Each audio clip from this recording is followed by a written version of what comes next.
नमस्कार, next 9 news nation में आप सभी का स्वागत। मैं आपके साथ शशांक उपाध्याय।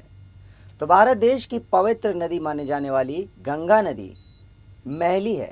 जी हाँ, ऐसे कई तस्वीरें हम हर रोज़ देखते हैं जिसमें गंगा में गंदगी की तस्वीरें आती हैं, जिनको देखकर आपका और हमारा मन बेहद ज़्यादा विचलित हो जाता है।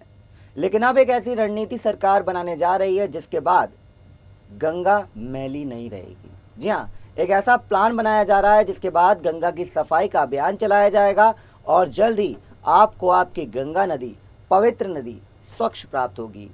जी, जिस तरह से गंदगी के हालात लगातार गंगा नदी में बढ़ते जा रहे थे, उसको लेकर सरकार ने जनता से वादा भी किया था कि जल्द ही गंगा की सफाई का अभियान चलाया जाएगा और समय समय पर यह अभियान चलाया भी जा रहा है। लेकिन अब एक और रणनीति यहाँ पर लाई गई है जिसके बाद गंगा पूरी तरह से साफ हो जाएगी, गंगा मैली नहीं रहेगी। चलिए विस्तार से आपको पूरी खबर बताते हैं, बट पहले आप हमारे इस चैनल को सब्सक्राइब कर लें ताकि हर खबर जल्द से जल्द हम आप तक लेके आते रहें। राष्ट्रीय स्वच्छ गंगा मिशन ने गंगा और अन्य नदियों के किनारे को विकसित करने के लिए एक दिशा निर्देश जारी किया है। यह दिशा निर्देश विश्व संसाधन संस्थान भारत द्वारा आयोजित कार्यक्रम कनेक्ट करो में जारी किया गया। इस मौके पर एनएमसीजी के महानिदेशक राजीव रंजन मिश्रा ने कहा कि यह दिशा निर्देश गंगा नदी के बेसिन में शहर के योजनाकारों की मदद करेगा। बड़े पैमाने पर देश को यह समझने में मदद मिलेगी नदी के शहरी किनारों को मास्टर प्लान में कैसे एकीकृत किया जाए।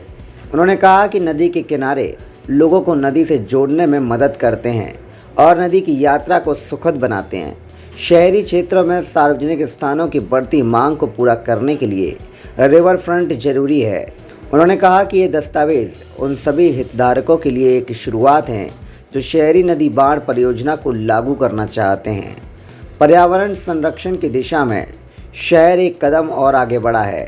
स्मार्ट हो रहे शहर से निकलने वाले नालों से अब राम गंगा मैली नहीं होगी। महीने भर में 3 सीवरेज ट्रीटमेंट प्लांट का निर्माण किया जाएगा।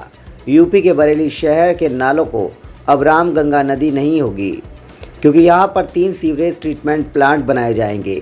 नमामि गंगे कार्यक्रम के तहत गुरुवार को national mission for green Ganga के दिल्ली स्थित कार्यालय पर जल निगम के अधीक्षण अभियंता नीरज कुमार और करदाई संस्था दिल्ली की enviro infra engineers private limited company के निदेशक मनीष जैन के बीच मेमोरेंडम ऑफ अंडरस्टैंडिंग पर हस्ताक्षर किए गए। इसके तहत देवरनिया और चौबारी नदी से गिरने वाले 15 नालों का पानी शोधित किया जाएगा। कार्यदायी संस्था निर्माण के साथ ही अगले 15 साल तक इन एसटीपी की मेंटेनेंस का भी काम करेगी। अनुबंध के दौरान एनएमसीसी के निदेशक विनोद कुमार, महानिदेशक राजीव रंजन मिश्रा, कार्यकारी निदेशक अशोक कुमार सिंह, कार्यकारी निदेशक रोजी अग्रवाल समेत अन्य अधिकारी भी मौजूद रहे।